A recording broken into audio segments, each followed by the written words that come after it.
You can't stop me from seeing my own son, declared Jessica, my ex-daughter-in-law, standing at my door with a folder of documents and a lawyer at her side. I have legal rights.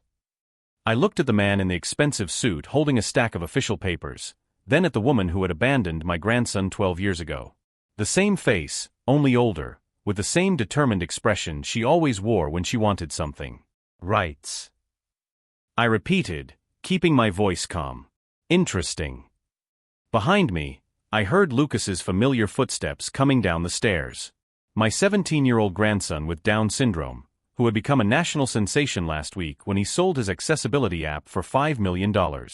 Grandpa Rich, who is it? Lucas asked, his voice carrying that genuine curiosity that always melted my heart. Jessica tried to push past me. Lucas. My baby, it's Mommy. Lucas frowned, confused. Mommy? But my mommy lives in heaven with Daddy. The lawyer cleared his throat. Mr. Richard, we have documentation here proving that my client has maintained regular contact with the child over the years. Monthly visits, financial support, weekly phone calls. I took the documents, leafing through them quickly. They seemed impressively detailed. Dates, amounts, even photos I didn't recognize. Interesting papers, I muttered, handing them back. My name is Richard Thompson. I am 71 years old and have raised my grandson Lucas on my own since he was 5 years old. Everyone said I was crazy. A retired widower trying to care for a child with Down syndrome? Impossible. They were wrong. Jessica pushed the documents toward me again. As you can see, I never abandoned Lucas. I've always been there, always contributed financially. And now that he has this success, I want to resume full custody. Lucas approached me, holding my hand the way he always did when he was nervous. His fingers intertwined with mine with the confidence of someone who always knew I would be there. Grandpa, she looks angry, he whispered. Don't worry, kid, I replied, squeezing his hand. Let her talk. The lawyer opened his briefcase again. We also have evidence that you may not have been the best guardian. Lucas should be in a specialized institution, not being forced to develop software. I felt my jaw tighten, but I kept my expression neutral. 12 years. 12 years since this woman had disappeared from her own son's life, and now she was returning at the exact moment Lucas was gaining national recognition. It was no coincidence. Institution. Lucas repeated, looking at me with wide eyes. Grandpa, what's an institution? Nothing for you to worry about, I replied, running my hand through his brown hair. How about you go upstairs and continue working on your new project? I need to talk to these people. Lucas nodded, but before going upstairs, he looked directly at Jessica. Do you have the Palavra Bridge app? I made it. It helps people like me communicate better. Jessica forced a smile. Of course, dear. Mom downloaded it as soon as she heard about it. That was a lie. The app had only been released a week ago. When Lucas went upstairs, I turned to Jessica and her lawyer. Come in. Let's talk. They settled into my simple living room, Jessica looking around as if she were evaluating a property. The lawyer organized the documents on the coffee table, each paper strategically positioned. Mr. Thompson, the lawyer began, my client is prepared to be generous. She doesn't want to traumatize Lucas with a lengthy court battle. If you voluntarily agree to transfer custody, she will allow supervised visitation. Supervised visitation. In the house Lucas had always known as home. What about the money? I asked directly. Jessica feigned surprise. What money? The $5 million Lucas earned selling his app. Well, she said, adjusting her hair, as his mother, I naturally need to ensure that this money is managed responsibly. A special child like Lucas cannot make financial decisions on his own. Special child. As if Lucas were incapable of understanding his own success. The lawyer slid another document across the table. This is a financial management agreement. Very standard for minors with special needs. I picked up the paper, reading it quickly. Jessica would have complete control over all of Lucas's assets until he turned 25. Interesting, I muttered. And where exactly have you been for the past 12 years? It's all documented, Jessica replied quickly. As you can see from the records, I've been in constant contact. I just respected Lucas's wish to have you as his primary caregiver. Lie after lie, stacked like cards in a house about to collapse. From upstairs, I heard the familiar sound of Lucas typing furiously on his computer. Probably working on his next project, oblivious to the fact that the woman who abandoned him was trying to steal not only his future, but his very identity. I'll need time to review these documents, I finally said. Of course, the lawyer nodded. But not too much time. We have a hearing scheduled for Monday. 4 days. They were giving me 4 days to hand over the child I had raised as my own son. When they left, I went upstairs to find Lucas. He was sitting at his desk, surrounded by 3 monitors, his fingers dancing across the keyboard with a precision that still amazed me. "Grandpa," he said without looking up from the screen, "that woman was lying." "How do you know?" "She said she downloaded my app when she found out. But the app only tracks downloads by geographic region for the last 7 days. She's not on the list." I smiled. My brilliant grandson, always 3 steps ahead. If you're enjoying this story of how a grandfather and his extraordinary grandson stood up to the greed of an opportunistic mother, don't forget to subscribe to the channel. "Lucas," I said, "remember all those files you always insist on keeping organized? I think we're going to need them." He finally turned to me, his eyes shining with that intelligence that everyone always underestimated. "I'm already organizing everything, Grandpa. She has no idea what she's up against." But while Jessica was probably celebrating her perfect legal strategy, she had no idea that she was trying to deceive the most meticulous documenter I have ever known. And what we would discover in the coming days about her true movements over those 12 years would change everything. The next morning, I sat on the porch watching Lucas feed the birds that visited our yard. Even at 17, he maintained the same morning routine he had since he was 6, 20 seeds for the cardinals, 15 for the sparrows, 10 for the doves. "Consistency builds trust," he always said. Jessica didn't understand that when she abandoned him. I remembered that terrible day in December, 12 years ago. Lucas was 5 and had been diagnosed with Down syndrome just 6 months earlier. I was making lunch when Jessica appeared at the door, carrying 2 suitcases and an expression of despair. "I can't do this anymore, Richard," she said, pushing the suitcases inside. "He needs things I can't give him." "Jessica, he's your son," I replied, confused. "We can find resources, therapists." "You don't understand," she cried. "I had plans. College, a career, travel. How am I going to explain to my friends that I have a son who's different?" Lucas was sitting on the living room floor, organizing his toy cars by color, oblivious to the emotional storm raging around him. He rocked gently, humming a tune only he knew. "Look at him," Jessica said bitterly. "He doesn't even recognize us as a family." "He's 5 years old and processing a world that wasn't made for him," I replied. "He needs patience, not abandonment." "Patience?" She laughed bitterly. "Richard, I'm 23. My life has just begun. I can't sacrifice my future for someone who will never be normal." "Normal." That word hit me like a punch. "Your husband died serving his country," I said, my voice trembling with contained anger. "Lucas lost his father at 4. And now you want him to lose his mother too." "He'll have you," Jessica replied, already walking toward the door. "You're a retired teacher. You have time, experience with special children. Having classroom experience is not the same as raising a child on your own." But she was already leaving. She stopped only once, turned to Lucas, and said, "Bye, Lucas. Mommy has to go away for a while." Lucas didn't even look up from his toy cars. That was the last time he spoke to his son until the day before yesterday.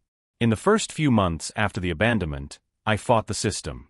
Social workers questioned my ability to care for a child with special needs as a single man in his late 50s.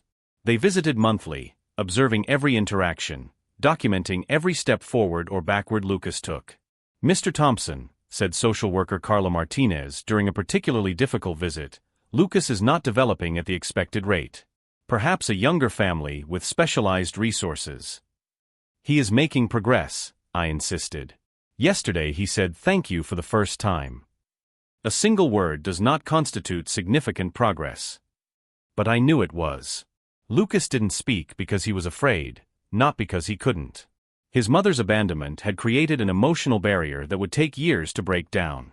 I spent nights studying Down syndrome, communication techniques, specialized teaching methods. I turned our home into a totally structured environment, strict schedules, unbreakable routines, organized spaces that gave Lucas the predictability he needed to feel safe. It took 3 years before he called me Grandpa for the first time. It took 4 years before he let me hug him when he was scared. It took 6 years before he asked about his mother. "Where's my mom, Grandpa Rich?" he asked one night as I read his favorite story. "She left, Lucas. But you have everything you need here with me." Does she not like me because I'm different? My heart broke. How do you explain to an 11-year-old that some people can't love beyond their own limitations? You're not different, Lucas. You're special.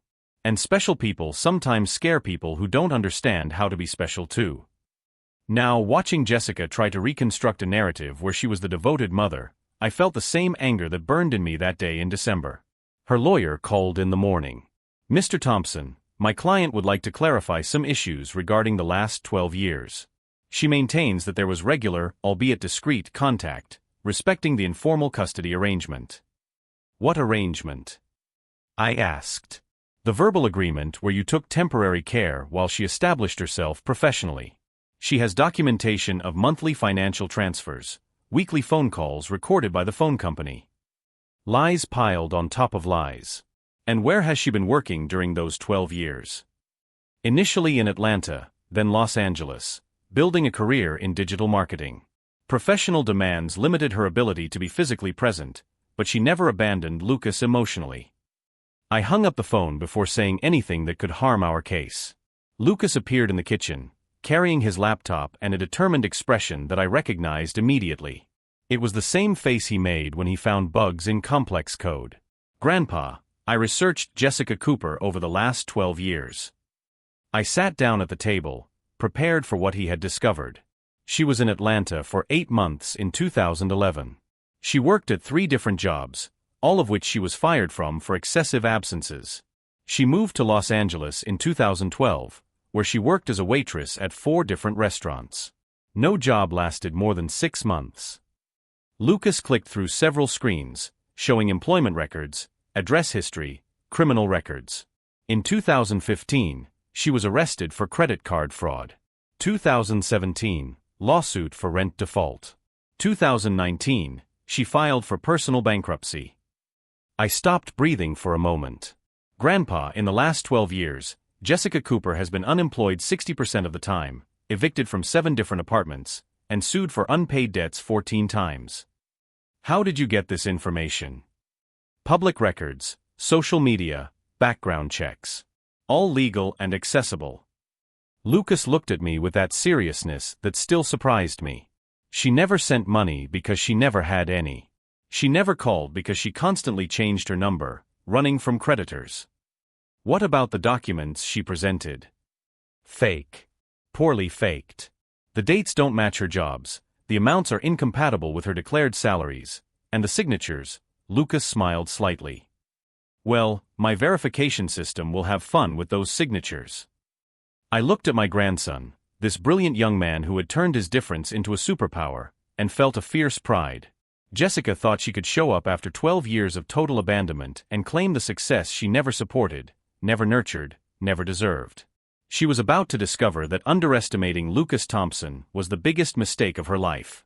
"Lucas," I said, "I think it's time we show her exactly who you've become without her." He nodded, his fingers already dancing across the keyboard. But what Jessica didn't know yet was that Lucas hadn't just meticulously documented his own life. He had also documented her absence.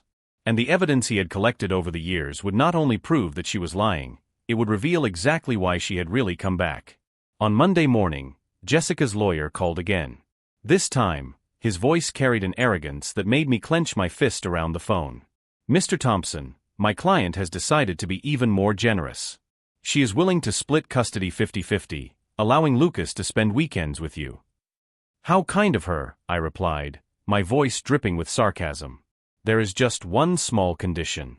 Jessica needs to be named legal administrator of all of Lucas's financial assets until he turns 25. It's standard procedure for people with intellectual disabilities." Intellectual disabilities. As if Lucas hadn't just created an app that revolutionized communication for millions of people. And if I refuse? Then we'll see you in court on Wednesday. And Mr. Thompson, I must warn you that we have very compelling evidence of negligence on your part. Lucas should be in specialized care, not being forced to work on software development. I hung up the phone before I said something she could use against me. Lucas appeared in the kitchen, carrying a stack of papers and wearing that focused expression that meant he had discovered something important. "Grandpa, I need to show you something." He sat down at the table and spread out the documents.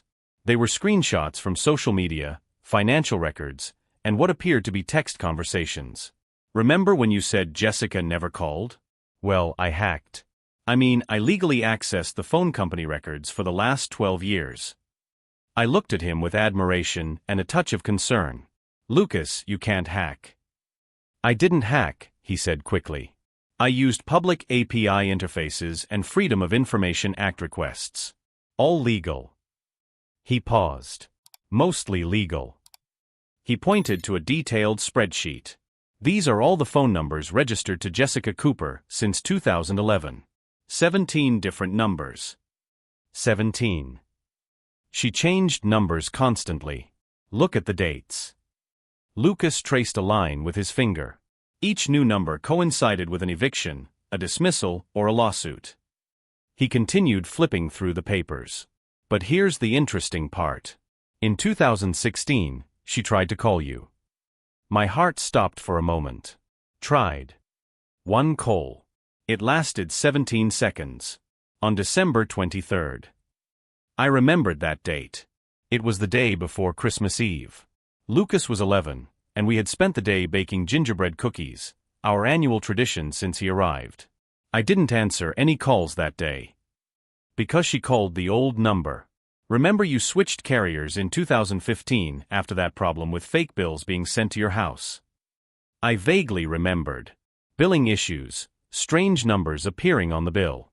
"Grandpa," Lucas said softly, "she tried to call once in 12 years, to the wrong number, and gave up after 17 seconds. I felt a strange mixture of relief and sadness. A ridiculous part of me had always wondered if she had tried to come back and somehow couldn't find us. But wait, there's more. Lucas pulled out another set of documents. "Look at these text conversations." They were screenshots of messages between Jessica and various people. The dates were recent, last week. "How did you get these?" "Her Instagram account isn't private. She posted these screenshots yesterday, trying to gain sympathy from friends." Lucas pointed to a specific conversation. "Look at this one."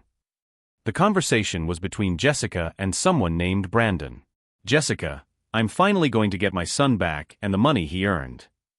"Brandon, I thought you said you never abandoned him." "Jessica, that's what I'll say in court, haha. I have documents proving that I was always there." Brandon, "Fake documents?" "Jessica, they'll look real enough. I need that money, Brandon. 5 million. I can pay off all my debts and finally have the life I deserve." "Brandon, what about the boy?"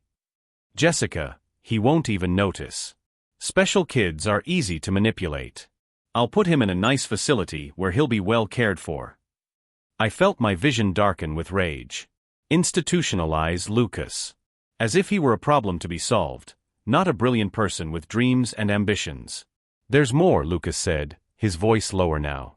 The next conversation was between Jessica and her lawyer. "Jessica, how long until we get full control of the money?" "Attorney Walsh, as soon as the court appoints you as administrator, you'll have complete access. Given the boy's special circumstances, it will be easy to argue that he needs financial supervision." "Jessica, what about the old man?" "Walsh, we'll use his age against him. 71 years old, caring for a child with special needs all by himself? We can paint that as easy neglect." Lucas looked at me with eyes that seemed older than his 17 years. "Grandpa, she doesn't want to know me. She just wants my money." "I know, Lucas. I've always known." "Then why do you look sad?" I sighed, running my hand through my gray hair. Because part of me always hoped that maybe, just maybe, she had changed. That she had realized the mistake she made. Lucas stood up and, for the first time in years, gave me a full hug. His arms wrapped tightly around me, and I felt tears burning my eyes. "You're my real family, Grandpa Rich. You always have been." In that moment, something changed inside me. The sadness I had carried for 12 years, the sadness that Lucas had been abandoned, that Jessica had missed the chance to know the extraordinary son she had raised, for a family that could have been, turned into something harder and more focused. Determination. Jessica wanted a fight? Then she would get a fight. But she had made a fatal mistake in underestimating both Lucas and me. That afternoon, I made my first strategic phone call. To Dr. Sarah Chun, the neuropsychologist who had been treating Lucas since he was 6. "Richard, I'm so glad to hear from you. I saw the news about Lucas. I'm so proud of him. Sarah, I need a favor. I need all the documentation of Lucas's progress over the years. Reports, tests, evaluations, everything." "Of course, but may I ask why?" I explained the situation. The silence on the other end of the line lasted so long that I thought the call had dropped. "Richard," she finally said, her voice icy, "is this woman trying to institutionalize Lucas?" "That's her plan. Over my dead body." Sarah's voice was charged with a rage I had never heard before. "Lucas is one of the most functional and independent young people I have ever worked with. I have 17 years of documentation proving not only his competence, but his exceptional development under your care. Would you testify in court?" "Richard, I would beg to testify in court." My second call was to the former principal of Lucas's school, Robert Martinez. He was retired now, but he had fought alongside Lucas against bullying and prejudice during his high school years. "What does this woman want?" His voice thundered over the phone. "Richard, this boy is a genius. Do you have any idea how many of my former students call me to tell me how Lucas's app changed their lives?" "How many?" 472 at last count. 472 young people with special needs who now communicate better because of your grandson. And she wants to put him in an institution. By dinner time, Lucas had finished compiling what he called the complete defensive dossier. 17,000 pages of documentation, he announced, as if it were the most normal thing in the world. Medical records, psychological evaluations, academic history, software development records, testimonials from app users, comparative analysis of children with Down syndrome in family care versus institutional care. "How did you do all that in one day?" "I didn't do it today. I've been compiling it since I was 13. Lucas looked at me with that seriousness that sometimes made me forget he was still technically a child. "I always knew that one day someone would try to separate us. People always underestimate people like me. Why didn't you ever tell me?" "Because I didn't want you to worry. And because," he hesitated, "because I wanted to prove that I can protect our family as much as you have protected me." That night, after Lucas went to his room, I sat on the porch with a cup of coffee, watching the stars. The phone rang. It was an unknown number. "Hello? Richard? It's Melissa, Lucas's physical therapist. I heard about the situation." Melissa had worked with Lucas from ages 7 to 15, helping him develop fine motor skills that now allowed him to type faster than most programmers. "How did you find out?" "Sarah called me." "Richard, you need to know that half the therapists in town are talking about this. We're not going to let this happen." "We?" "The entire team that has worked with Lucas over the years. Occupational therapists, speech therapists, psychologists, specialized teachers. We are a community, Richard. And Lucas is our shared success." When I hung up, I realized I was no longer fighting this battle alone. Jessica had spent 12 years building a narrative of abandonment and neglect, hoping that no one would remember or care about the truth. She didn't know she had declared war on an entire community of people who had dedicated their careers to proving that children like Lucas could not only thrive, but could change the world. And at the center of that community was a brilliant young man who had spent 4 years meticulously documenting every aspect of his life, preparing for exactly this battle. While Jessica was probably celebrating her legal strategy, we were building something much more powerful than forged documents. We were gathering the truth. On Tuesday morning, our home became the operations center of a military campaign. The dining room table was covered with stacks of documents organized into sections carefully labeled by Lucas: medical records, psychological evaluations, educational history, technological development, and a special section titled Evidence of Neglect. Dr. Amanda Chen arrived first, carrying 2 boxes of files documenting Lucas's development since the age of 6. "Richard, I reviewed everything last night," she said, organizing the documents on the table. "We have 17 years of neuropsychological evaluations proving not only competence but exceptional growth. Lucas's IQ tests show consistent progression. At age 10, he tested 125. At 15, 142. Lucas looked up from his laptop. "I didn't know I'd taken so many tests." "Your grandfather insisted on regular assessments," Dr. Chen explained. "Not because he doubted you, but because he wanted official documentation of your progress in case anyone questioned your ability." I felt a tightness in my chest. Even without consciously knowing that this day would come, my protective instinct had guided me to build a fortress of evidence around Lucas. Robert Martinez arrived next, carrying folder after folder of school records. "Lucas Thompson was one of the most determined students I've ever had," he announced, placing the files on the table. "Look at this. Average grades of 8.5 over the last 3 years of high school. Participation in the programming club, volunteer tutor for other students with special needs." "I was a tutor?" Lucas asked, confused.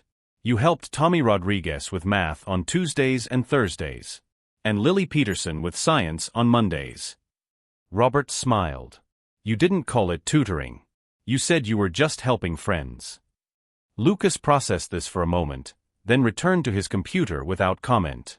It was typical of him not to realize the impact he had on other people's lives. Melissa Wright, the physical therapist, arrived with a laptop and a prepared presentation. "I'm going to show the court video of Lucas at age 8 trying to tie his shoes versus him at age 15 typing complex code. The progression of fine motor skills is remarkable." "Wait," I interrupted. "You have videos of Lucas at age 8? Richard, you asked me to document everything. You said that someday we would need to prove that therapy works better than institutionalization." Melissa opened her laptop. "I have 400 hours of video showing his development." I didn't remember asking for that, but apparently my younger self had been more visionary than I realized. At 10 in the morning, our lawyer, David Kim, arrived to review our arsenal of evidence. He was known for never losing cases involving the rights of people with disabilities. "Impressive," he murmured, leafing through the documents. "In my 20-year career, I've never seen such complete documentation. You've basically created a complete developmental biography." "It was by accident," I admitted. "It wasn't an accident," Lucas said without taking his eyes off the screen. "Grandpa always said that people like me have to prove ourselves twice as hard as other people. He taught me to document everything from an early age." David looked at me with admiration.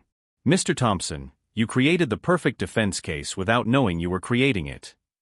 At that moment, my phone rang. It was Jessica's lawyer. "Mr. Thompson, my client would like to make a final offer before the court." I put it on speakerphone so everyone could hear. "She is willing to split custody 70% for her, 30% for you. And split the financial assets 50-50. "Split?" David repeated, disbelief in his voice. "She wants half of the $2.5 million Lucas earned? It's a fair deal considering she's the biological mother and now has the financial stability to properly care for Lucas." Lucas stopped typing and looked at me. He made a hand gesture, our secret signal that we developed when he was little and wanted to tell me something without others hearing. "Mr. Walsh," I said on the phone, "I'm going to need to discuss this with my family and my lawyer." "Of course, but we don't have much time. The court hearing is tomorrow." I hung up, and Lucas immediately began typing furiously. "Grandpa, look at this." He turned the screen toward me. It was a search on Walsh & Associates, Jessica's law firm. The firm was under investigation for document fraud in 3 different cases over the past 2 years. They specialize in cases where documentation is questionable, Lucas explained. Basically, they create fake stories for people who want to appear to be victims. David leaned over to see the screen. "That explains the quality of the forged documents. They have experience." "There's more," Lucas continued clicking. "Jessica has no financial stability. She's living in a 400-square-foot apartment in Los Angeles. 3 roommates, all with a history of debt. How did you find that out? She posted photos on Instagram yesterday. Geolocation was enabled. I cross-referenced the address with public housing records. Melissa shook her head, impressed. Lucas, you're a born detective. I'm not a detective. I just pay attention to patterns that other people overlook.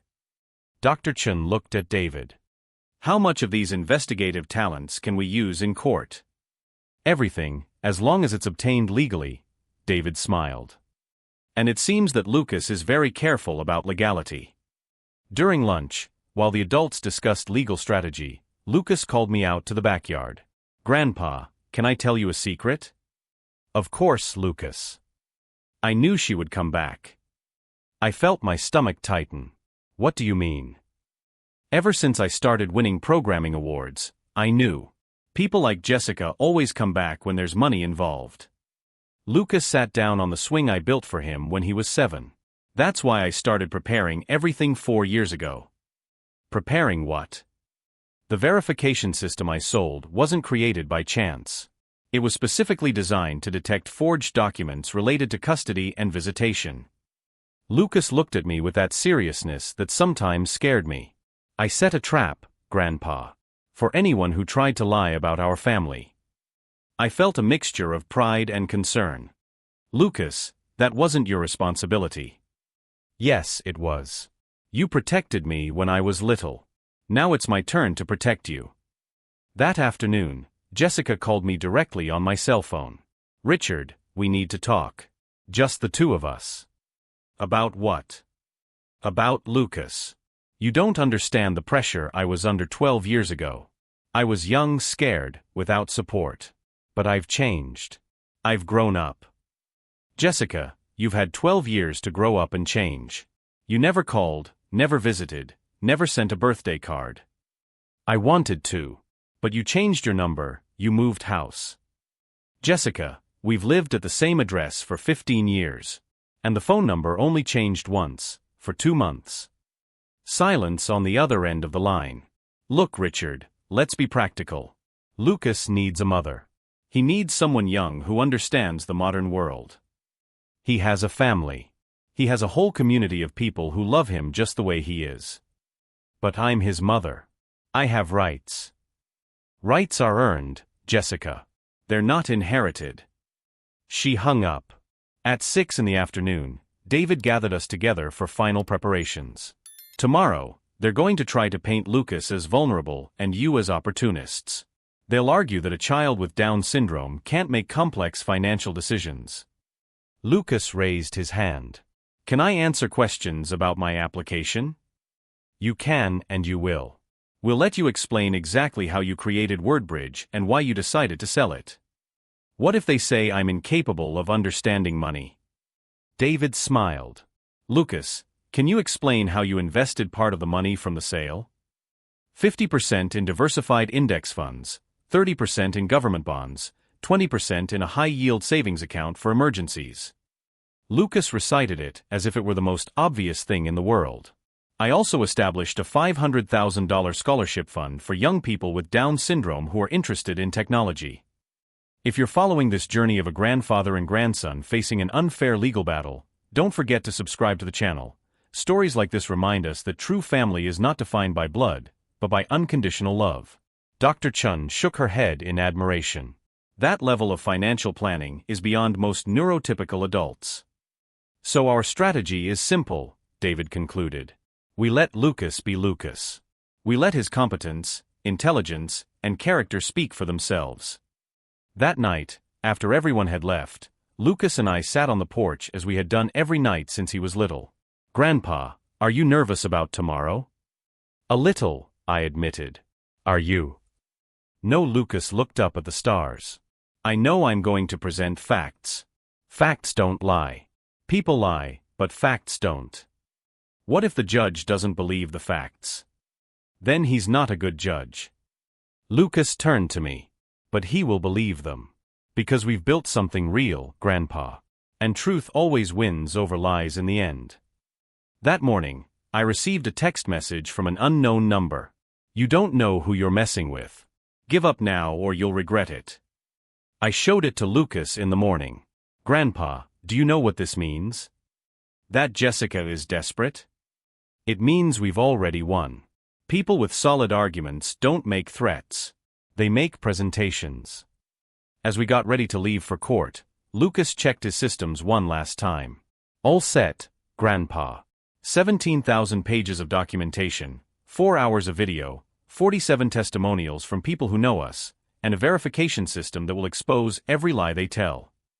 At the front door, I stopped and looked back. Our simple home, where we had built a life together, where Lucas had grown from a frightened child into a bright, confident young man. Ready? I asked. Ready, Lucas replied. But as we drove to court, we didn't know that Jessica had prepared one last surprise, a witness she believed would destroy our case completely. Someone from Lucas's past who she thought would testify against me. What she didn't know was that this same person had secretly been one of our greatest allies for years, and their appearance in court would not destroy our case. It would seal it forever. In the courtroom, Jessica sat next to her lawyer with the confidence of someone who believes they have a winning hand. She had dressed carefully, a conservative navy blue blazer, her hair pulled back in an elegant bun, subtle makeup that made her look like the devoted mother she would pretend to be. We call our first witness, Walsh announced. Dr. Patricia Morris, child psychiatrist. My stomach dropped. I didn't know this woman. A gray-haired lady approached the witness stand.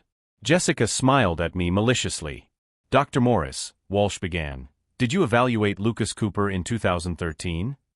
Yes. I recommended immediate institutionalization. The boy was clearly being neglected by his grandfather. Lucas squeezed my hand.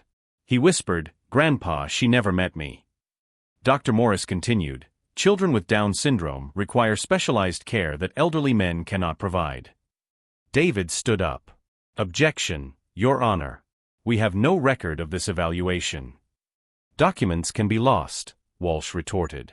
The doctor's memory is clear. It was then that Lucas stood up calmly. May I ask a question, Your Honor? The judge hesitated. It's irregular, but proceed. Lucas looked directly at Dr. Morris. Doctor, on what date exactly did you evaluate me in 2013? March 15th, she replied without hesitation. Lucas picked up his laptop. Interesting. Because on March 15th, 2013, I was at Nashville Children's Hospital undergoing surgery to correct a heart defect. The screen displayed complete medical records. I was hospitalized for 6 days. Dr. Morris turned pale. Furthermore, Lucas continued, projecting a new screen, Patricia Morris lost her medical license in 2012 for falsifying reports. She wasn't even a licensed psychiatrist in 2013. The courtroom erupted in murmurs. Walsh tried to stand, but Lucas was already presenting more evidence. Now, about the documents my birth mother submitted. Lucas clicked through several screens. My verification system analyzed every signature, every date, every claim. That's inadmissible, Walsh protested. Actually, David interjected, it's legally obtained digital evidence. Proceed, Lucas. Document 1. Jessica claims to have visited in December 2013. But here are time-stamped photographs from our Christmas that year. Images appeared on the screen. Note that there are only 2 people in all of the photos. Me and Grandpa Rich. Jessica began to shift nervously in her chair. Exhibit 2. Claim of sending $500 in April 2015. Lucas displayed bank records. Here is my grandmother's account at that time. 0 deposits from external sources. But note this withdrawal of $400 on the same day, to pay for my occupational therapy. Exhibit 3. Weekly phone calls. Lucas displayed records from the phone company. 17 different numbers registered under Jessica Cooper's name over the last 12 years. 0 calls to our house from any of those numbers, except for one 17-second attempt in 2016 to our old number. Walsh was clearly panicking. Your Honor, this is legitimate evidence, the judge said firmly. Continue, young man. Lucas turned to Jessica. But the most interesting part isn't the fake documents. It's why you came back now. He clicked to a new screen showing screenshots of text conversations. These are your messages to Brandon Kemp, posted publicly on your Instagram account. I'm finally going to get my son back and the money he earned. Jessica stood up abruptly. That's invasion of privacy. It's public information that you posted yourself, Lucas replied calmly. Including this conversation with your lawyer about how to use my Down syndrome to gain control of my assets. The judge looked at Walsh with obvious disgust. Lucas presented the final screen. Your Honor, for the past 12 years, I have meticulously documented my life. Not out of paranoia, but because people like me have to constantly prove our competence. I have 17,000 pages of evidence proving that Jessica Cooper completely abandoned me and only returned for the money. Jessica finally exploded. He's just a special needs child. He can't manage millions of dollars. The silence in the courtroom was absolute. Lucas looked at her with genuine sadness. You still don't understand, do you? You didn't lose me because of my Down syndrome. You lost me because of yours. As Jessica tried to process her own words thrown back at her, I realized that my brilliant grandson had done more than win a legal case. He had turned 12 years of rejection into definitive proof that some people simply don't deserve the love they despise. Judge Harrison needed no deliberation. Considering the evidence presented, custody remains entirely with Richard Thompson. Furthermore, I am referring this case to the District Attorney's Office for perjury and document falsification. Jessica collapsed in her chair. Her lawyer Walsh was already packing up his papers, clearly abandoning the sinking ship. 6 months later, our life found a new rhythm. Lucas expanded his company, hiring 16 young people with cognitive disabilities. Grandpa, neurological diversity isn't a defect. It's a superpower, he said during the inauguration of the new office. Jessica served 2 years of probation and 500 hours of community service at a center for people with Down syndrome. The director called me after 3 months. Mr. Thompson, she's completely changed. She asked to extend her volunteer hours. I didn't answer when she tried to call me twice. Lucas graduated at 18 as the top student in his class. During his speech he said, "True family isn't who begets us, but who chooses us every day." In the audience, I saw the faces of all the people who had supported us over the years. Dr. Chun, Melissa, Robert Martinez, David Kim. A community that proved that differences are strengths, not weaknesses. Today, I watch Lucas programming in his office, surrounded by a team that reflects his vision, that ability is not measured by conventional standards, but by determination and heart. Jessica tried to steal from us out of greed. She ended up giving us the opportunity to prove that underestimating special people is the biggest mistake anyone can make. If this story of a grandfather and grandson who turned abandonment into triumph touched your heart, subscribe to the channel. We have more stories that prove that justice always wins, especially when it comes from the brightest minds. Yesterday, Lucas handed me an envelope. Inside was a $1 million donation to Down syndrome research in the name of Jessica Cooper. Forgiveness doesn't mean forgetting, Grandpa. It means turning pain into purpose. My grandson, who was once considered incapable, now teaches the world about infinite capability.